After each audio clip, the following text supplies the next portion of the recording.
মহান রব্বুল আলামিনের দরবারে অসংখ্য অগণিত শুকরিয়া জ্ঞাপন করি যে আল্লাহ রব্বুল আলামিন আমাদেরকে পবিত্র জিলকাদা মাসের দ্বিতীয় জুমআ নামাজ আদায়ের উদ্দেশ্যে রব্বুল আলামিন আমাদেরকে দুনিয়ার সমস্ত প্রকারের কাজকর্ম থেকে ফারেক করে রব্বুল আলামিনের নৈকট্য হাসিল করার উদ্দেশ্যে আল্লাহ রব্বুল আলামিন আমাদেরকে আগে আগে আসার বসার সংক্ষিপ্ত আকারে কোরআন এবং হাদিস থেকে আলোচনা করার এবং শোনার তৌফিক দান করেছেন। এই জন্য আমরা সকলেই অন্তরের অন্তঃস্থল থেকে শুকরিয়া আদায় করি, বলি আলহামদুলিল্লাহ। আমাদের দীর্ঘদিন আলোচনা হচ্ছিল হজ এবং উমরা সম্পর্কে।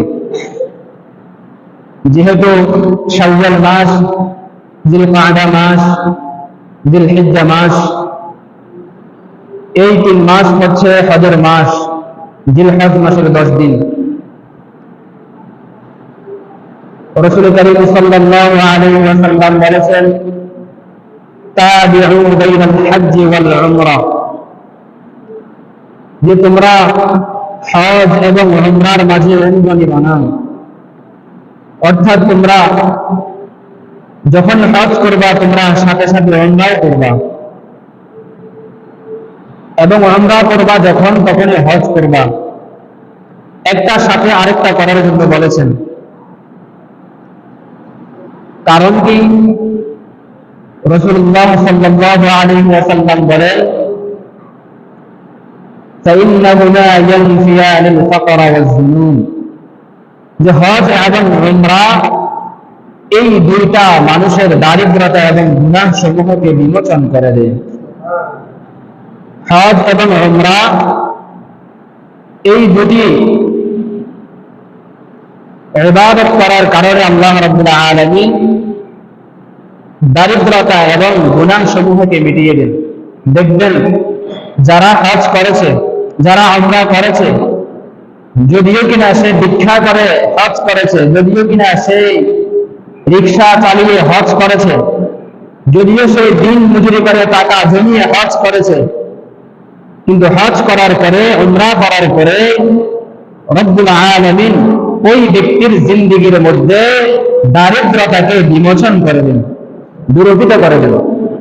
তার জিন্দেগীর মধ্যে অভাব অনটন কমে যায়। কারণ রাসূলুল্লাহ সাল্লাল্লাহু আলাইহি ওয়াসাল্লামের হাদিস, তিনি বলেন, কামার যেরকম ভাবে রূপা এবং স্বর্ণ থেকে এগুলোকে আগুনে করে যেরকম ভাবে এগুলোর মরিচিকাকে দূর করে এগুলোকে সঠিক স্বর্ণরূপে রূপান্তরিত করে, ঠিক তেমনি ভাবে হজ এবং উমরা করার কারণে আল্লাহ রাব্বুল আলামিন বান্দার গুনাহ সমূহকে এরকম ভাবে বিমোচন করে দেন। হাদিসের শেষাংশে বলেন যে মাবরুর হজের বিনিময়, কবুল হওয়া হজের বিনিময় জান্নাত ছাড়া আর কিছুই নয়। এই যে হজ এবং উমরা, এটা এমন একটা ইবাদত, ইমাম শাফিঈ রাহমাতুল্লাহ আলাইহি বলেন, এই হজ এটা রব্বুল আলামিন যে আমাদের উপরে আরো যে সমস্ত বিধানগুলি দিয়েছেন, কিছুদিন আগে আমাদের থেকে যে একটা বিধান রব্বুল আলামিনের বিশাল বড় একটা ইবাদত আমাদের থেকে দিয়েছে, রমজান মুবারক। ইমাম শাফিঈ রাহমাতুল্লাহ আলাইহি বলেন, এই হজটা হচ্ছে রোজার মতো। রোজা যেরকম ভাবে ফরজ, ঠিক তেমনি ভাবে হজ ফরজ। এটা কিভাবে? যে রোজার মধ্যে নিয়ত লাগে, রোজার নিয়তের মাধ্যমে, রোজার নিয়ত করার দ্বারা মানুষের এই 3.5 হাত বেড়ে থেকে কিছু কিছু জিনিস এমন রয়েছে যে রোজার নিয়ত করার কারণে সেই সমস্ত কাজগুলো আর করতে পারে না। রোজার নিয়ত করার কারণে, রোজার নিয়ত করার মাধ্যমে ওই সমস্ত জিনিসগুলো মানুষ থেকে হারাম হয়ে যায়, নিষেধ হয়ে যায়। ঠিক তেমনই ভাবে মানুষ যখন হজ করে, এই হজের মাধ্যমে মানুষের এমন কিছু কিছু কাজ রয়েছে সেগুলো থেকে ইহরাম বাঁধার কারণে সেগুলো তার উপর হারাম হয়ে যায়। এই দিক থেকে হজটা হচ্ছে রমজানের মতো। আমাদের ইমাম আযম আবু হানিফা রাহমাতুল্লাহ আলাইহি এবং হানাফি মাযহাবের মাসলাক হচ্ছে যে এই হজটা হচ্ছে নামাজের মতো। এই হজটা হচ্ছে নামাজের মতো। নামাজের মধ্যে যেরকম ভাবে নামাজের নিয়ত করার আগে নামাজের নিয়ত থাকতে হয় এবং নামাজটা শুরু করা হয় আল্লাহ রাব্বুল আলামিনের জিকিরের মাধ্যমে। নামাজটা শুরু করা হয় কি দিয়ে? রব্বুল আলামিনের জিকিরের মাধ্যমে, তাকবীরের মাধ্যমে। ঠিক তেমনি ভাবে এই হজটাও পালন করা হয়, এই হজটাও আরম্ভ করা হয়, এটার সূচনা করা হয়, শুরু করা হয় রব্বুল আলামিনের জিকিরের মাধ্যমে, তালবিয়ার মাধ্যমে, যেটাকে বলা হয় তালবিয়া। লব্বাইক আল্লাহুম্মা লব্বাইক লা শারীকা লাক লব্বাইক ইন্নাল হামদা ওয়ান নি'মাতা লাকা ওয়াল মুলক লা শারীকা লাক। হযরত ইব্রাহিম আলাইহিস সালাম মক্কাতুল মুকাররমা নির্মাণের পরে যে ডাক দিয়েছিলেন, ওই ডাকের সাড়া যখনই আমরা দিয়েছিলাম তখন তো আমরা দুনিয়ার মধ্যে ছিলাম না। এটা জাহির হবে তখন, যখন আমি আপনি মক্কাতুল মুকাররমার মধ্যে গিয়ে বলবো লব্বাইক আল্লাহুম্মা লব্বাইক, হে আল্লাহ, আপনি যে আপনার খলিল হযরত ইব্রাহিম আলাইহিস সালামের মাধ্যমে আমাদেরকে ডেকেছিলেন, আমাদেরকে আহ্বান করেছিলেন আপনার ঘরের জিয়ারত করার জন্য, আপনার ঘরের তাওয়াফ করার জন্য, আজকে আমি বান্দা আপনার দরবারে হাজির। লব্বাইক আল্লাহুম্মা লব্বাইক লা শারীকা লাক লব্বাইক, যে আপনার কোনো অংশীদারিত্ব নেই, আপনার কোনো শরীক নেই, আপনি এক। ইন্নাল হামদা ওয়ান নি'মাতা, সমস্ত নিয়ামত, সমস্ত প্রশংসা একমাত্র আপনার জন্যই। লাকা ওয়াল মুলক, সমস্ত রাজত্ব, পৃথিবীর সমস্ত রাজত্ব একমাত্র আপনি রব্বুল আলামিনের জন্যই। লা শারীকা লাক, আপনার কোনো অংশীদারিত্ব নেই, আপনার কোনো শরীক নেই। যেটা বলতে চাইছিলাম যে ইমাম আযম আবু হানিফা রাহমাতুল্লাহ আলাইহি চার মাযহাবের সর্বশ্রেষ্ঠ ইমাম আযম আবু হানিফা রাহমাতুল্লাহ আলাইহি বলেন, এই হজটা হচ্ছে নামাজের মতো। সেটা কিভাবে? নামাজের নিয়ত করা হয় এবং জিকিরের মাধ্যমে নামাজ আরম্ভ করা হয়, তাকবীরের মাধ্যমে আল্লাহু আকবার বলে নামাজ শুরু করা হয়। ঠিক তেমনি ভাবে হজ আল্লাহ রাব্বুল আলামিনের দরবারে তালবিয়ার মাধ্যমে শুরু করা হয়। নামাজের নিয়ত করার দ্বারা বান্দার প্রতি কিছু কিছু কাজ এমন রয়েছে যেগুলো নামাজের নিয়ত করার কারণে হারাম হয়ে যায়। নামাজের নিয়ত করার পরে, নামাজের নিয়ত বেঁধে করার পরে এদিক সেদিক তাকানো যায় না, এদিক সেদিক দেখা যায় না, অন্য ধরনের কোন প্রকারের কাজ করা যায় না, একমাত্র নামাজের দিকে মগ্ন হতে হয়। অন্য ধরনের কোন প্রকারের চিন্তা ভাবনাও করা যায় না, একমাত্র নামাজের দিকেই খেয়াল রাখতে হয়, একমাত্র নামাজের প্রতি তার খেয়ালটা থাকতে হয়। এই যে নামাজের নিয়ত করার কারণে তার উপর কিছু কাজ হারাম হয়ে গিয়েছে, নিষিদ্ধ হয়ে গিয়েছে, ঠিক তেমনি ভাবে বান্দা যখন ইহরাম বেঁধে ফেলবে, বান্দা যখন হজের জন্য ইহরাম বেঁধে ফেলবে, তখন তার উপর এমন কিছু কাজ আছে যেগুলো তার উপর নিষেধ হয়ে যায়, তার উপর হারাম হয়ে যায়।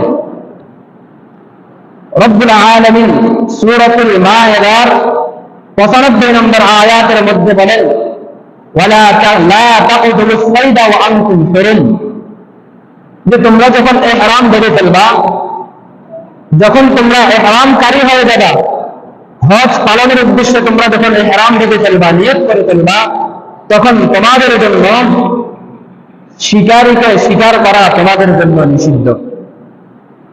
কোন প্রকারের শিকার তোমরা করতে পারবে না, এমনকি কোন ব্যক্তিকে এরকমও বলতে পারবে না যে শিকারীটা এদিকে গিয়েছে।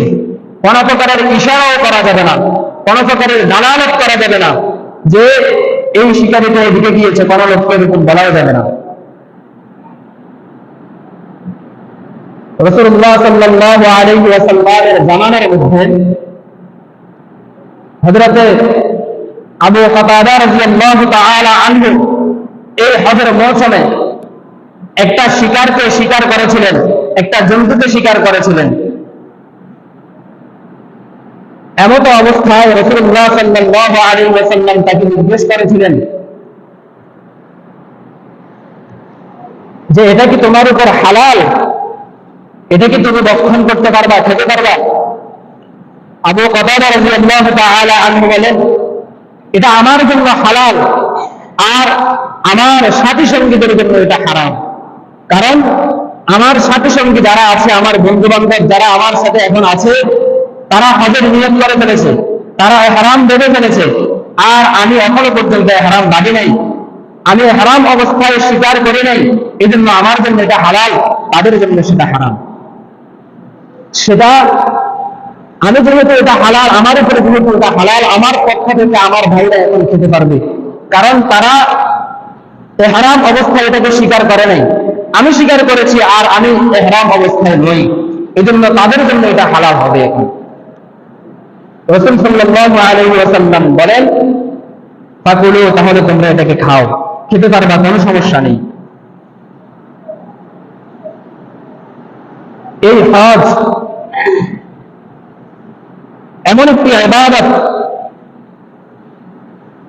বলা হচ্ছে যে एक ही सपने खाए हो गए महमूद आयाज, एक ही सपने खाए हो गए महमूद आयाज, न कोई बंदा रहे वरना कोई बंदा नवाज, न कोई बंदा रहे वरना कोई बंदा नवाज।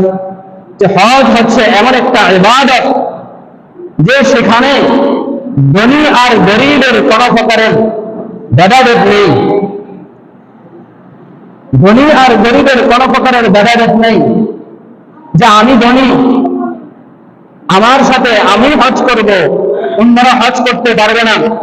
আমি ধনী, আমার তার বিয়ে হবে এটা, আর অন্যরা গরীব, তাদের তার বিয়ে হবে ভিন্নতা। আমি শুধু দুইটা কাপড় পরিধান করব, ইজার আর রেদা, একটা হচ্ছে লুঙ্গি আর একটা হচ্ছে চাদর, দুইটা কাপড় থাকবে, উভয়টা সেলাইবিহীন, কোন প্রকারের সেলাই থাকবে না। রাসূল সাল্লাল্লাহু আলাইহি ওয়াসাল্লাম বলেন, তোমরা যখন ইহরাম বাঁধবা, এই ইহরামের কাপড়টা হবে সেলাইবিহীন, কোন প্রকারের সেলাই থাকতে পারবে না। এই দুইটা কাপড়, একটা হচ্ছে ইজার আর একটা হচ্ছে রেদা, একটা লুঙ্গি আর একটা চাদর, একটা লুঙ্গির কাজ করবে আর একটা চাদর হিসেবে কাজ করবে। মাথা খোলা থাকবে আর মহিলাদের চেহারা খোলা থাকবে, পুরুষের মাথা খোলা থাকবে আর মহিলাদের চেহারা খোলা থাকবে। এই হজ এমন একটা বিষয়, এমন একটা ইবাদত যেখানে ধনী এবং গরীবের কোন প্রকারের ভেদাভেদ নেই, সকলের জন্য একই স্থান, সকলের জন্য এক সমান, সকলের জন্য একই তালবিয়া, সকলেই বলতে হবে লাব্বাইক আল্লাহুম্মা লাব্বাইক লা শারীকা লাকা লাব্বাইক ইন্নাল হামদা ওয়ান নি'মাতা লাকা ওয়াল মুলক লা শারীকা লাক। রাসূলুল্লাহ সাল্লাল্লাহু আলাইহি ওয়াসাল্লাম বলেন, لا تخمروا وجهه ولا رأسه فإنه يبعث يوم القيامة ملبيا। যে তোমরা ওই ব্যক্তির